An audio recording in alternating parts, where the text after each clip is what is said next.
Hello friends, welcome to our channel. இன்றைக்கி நம்ம ரொம்ப ஹெல்த்தியான இரும்புச்சத்து நிறைந்த ரொம்ப ஈஸியாக செய்யக்கூடிய ராகி ரொட்டி எப்படி செய்கிறதுன்னு தான் பார்க்க போகிறோம். இந்த ராகி ரொட்டி ஹெல்த்தியானது மட்டும் இல்லை, ரொம்ப டேஸ்ட்டாகவும் இருக்கும். குழந்தைங்களுக்கான வெயிட் கெய்னிங் ஃபுட் ரெசிபீஸில் இதுவும் ஒன்று. ரொம்ப ஈஸியாக செய்யக்கூடிய ராகி ரொட்டி எப்படி செய்கிறதுன்னு பார்க்கலாம். வாங்க வீடியோக்குள்ளே போகலாம். ராகி ரொட்டி செய்கிறதுக்கு நான் ராகி மாவு 1 கப் அளவு நிறைய எடுத்திருக்கேன். இது 200 கிராம் அளவு இருக்கும். இதை நம்ம ஒரு பவுலில் சேர்த்துக்கலாம். இந்த மாவுக்கு தேவையான அளவு தூளுப்பு இதில் சேர்த்துக்கலாம். உங்கள் காரத்துக்கு ஏற்ற மாதிரி மிளகாய் தூள் நீங்கள் சேர்த்துக்கோங்க. நான் 3/4 ஸ்பூன் மிளகாய் தூள் நான் இதில் சேர்த்துக்கிறேன். இதை நம்ம தண்ணி ஊற்றி நல்லா கட்டி இல்லாமல் நைஸாக கரைச்சிக்கலாம். கையிலேயே கரைச்சிக்கலாம், அப்போ தான் கட்டி இல்லாமல் கரைக்க முடியும். இது கெட்டியாக பிசையணும் அப்படின்னு அவசியம் இல்லை. தோசை மாவு பதத்துக்கு வர அளவுக்கு தண்ணி ஊற்றி நம்ம நல்லா பிசைஞ்சிக்கலாம். எந்த அளவுக்கு நம்ம தண்ணி ஊற்றி நல்லா தோசை மாவு பதத்துக்கு கரைக்கிறோமோ அந்த அளவுக்கு ராகி ரொட்டி நல்லா சாஃப்டாக வரும். ராகி ரொட்டினாவே கெட்டியாக தான் பிசையணும் அப்படின்னு சொல்லிட்டு கெட்டியாக மாவு பிசைவாங்க. அந்த மாதிரி கெட்டியாக மாவு பிசைஞ்சோன்னா ரொட்டியும் கெட்டியாக இருக்கும். திருப்பி போட்டால் உடையிறதுக்கும் வாய்ப்பு இருக்குது. இந்த மாதிரி நம்ம தோசை மாவு பதத்துக்கு கரைக்கும் போது உடையாது, நல்லா சாஃப்டாகவும் இருக்கும், டேஸ்ட்டாக இருக்கும்.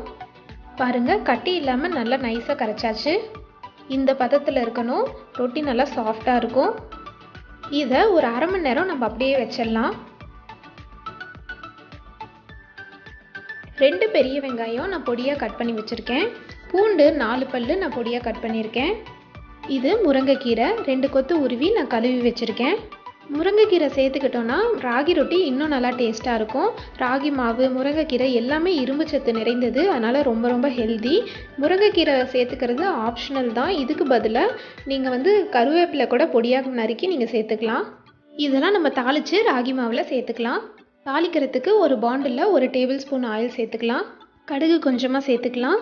கடலைப்பருப்பு 1 டேபிள் ஸ்பூன் சேர்த்துக்கலாம். உளுத்தம்பருப்பு 1 டேபிள் ஸ்பூன் சேர்த்துக்கலாம். கொஞ்சம் அதிகமாகவே சேர்த்துக்கலாம், ராகி தோசை சாப்பிடும்போது டேஸ்ட்டாக இருக்கும்.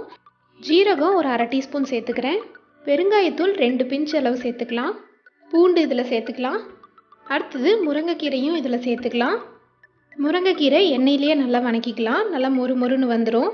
முருங்கைக்கீரை நல்லா வணங்கினதும் லைட்டாக இந்த மாதிரி கலர் மாறினதும் ஆனியனையும் நம்ம இதில் சேர்த்துக்கலாம்.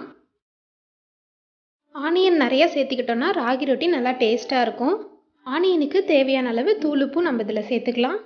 வெங்காயம் பொன்னிறம் ஆகிற அளவுக்கு பனையறத்துக்கு நம்ம வணக்குவோம் இல்லையா, அந்த அளவுக்கு நல்லா வணக்கிக்கலாம். இப்போ வெங்காயம் நல்லா வணங்கிருச்சு. இது நல்லா ஆறட்டும். ஆறினதுக்கப்புறம் நம்ம ராகி மாவில் சேர்த்துக்கலாம். ஆனியன் ஆறிடுச்சு. இதை நம்ம ராகி மாவில் சேர்த்துக்கலாம். நம்ம மாவை அரை மணி நேரம் அப்படியே ஊற வச்சோம் இல்லையா, அதில் கொஞ்சம் கெட்டியாக இருக்கும். இது கூட கொஞ்சமாக நம்ம தண்ணி சேர்த்து தோசை மாவு பதத்துக்கு நம்ம கலந்துக்கலாம். எந்த அளவுக்கு மாவு நல்லா லிக்விடாக இருக்கோ அந்த அளவுக்கு ராகி ரொட்டி நல்லா சாஃப்டாக இருக்கும். லிக்விடாக இருக்கும்போது தோசைக்கல்ல நீங்கள் ஊற்றுறதுக்கும் உங்களுக்கு ஈஸியாக இருக்கும். தவா நல்லா ஹீட் ஆயிடுச்சு. நம்ம ராகி மாவை இதில் சேர்த்துடலாம்.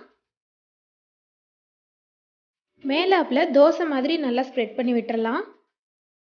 இதில் கொஞ்சமாக நம்ம எண்ணெய் சேர்த்துக்கலாம். இதை நம்ம மூடி வச்சுக்கலாம். இப்போ 2 நிமிஷம் ஆயிடுச்சு. பாருங்கள், ராகி ரொட்டி பார்க்குறதுக்கே அழகாக இருக்குது. இதை நம்ம திருப்பி போட்டுக்கலாம். நீங்கள் மூடி வைக்காமல் இருந்தீங்கன்னா இந்த ரொட்டி மேலே வெள்ளையாக இருந்திருக்கும். மூடி வைக்கும்போது வெள்ளையாக ஆகாமல் எல்லாமே ஒரே கலரில் பார்க்குறதுக்கு அழகாக இருக்கும்.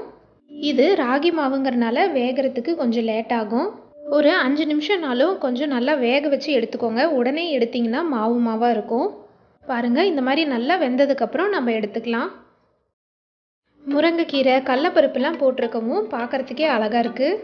இந்த ராகி ரொட்டி பார்த்தீங்கன்னா குழந்தைங்களுக்கான வெயிட் கெய்னிங் ஃபுட் ரெசிபீஸில் இதுவும் ஒன்று. குழந்தைங்களோட வெயிட்டும் இன்க்ரீஸ் பண்ணும், ஹெல்த்தியான ஃபுட் ரெசிபியும் இது. இந்த ராகி ரொட்டியை ஈவினிங் ஸ்நாக்ஸாகவும் நம்ம குழந்தைங்களுக்கு கொடுக்கலாம், பிரேக்ஃபாஸ்ட்டாகவும் நம்ம கொடுக்கலாம். இது ரொம்ப ஹெல்திங்கிறனால வாரத்தில் ஒரு தடவை கிருத்திக்கு பிரேக்ஃபாஸ்ட்டாகவே இந்த டிஃபனை நான் அவனுக்கு செஞ்சு கொடுத்துருவேன். இந்த ராகி ரொட்டிக்கு தேங்காய் சட்னி காம்பினேஷன் சூப்பராக இருக்கும். சும்மா கூட நம்ம சாப்பிட்லாம். இந்த அளவில் 1 கப் ராகி மாவு நம்ம எடுத்தோன்னா 4 ரொட்டி வரும். இது எவ்வளோ சாஃப்டாக இருக்குன்னு பாருங்கள்.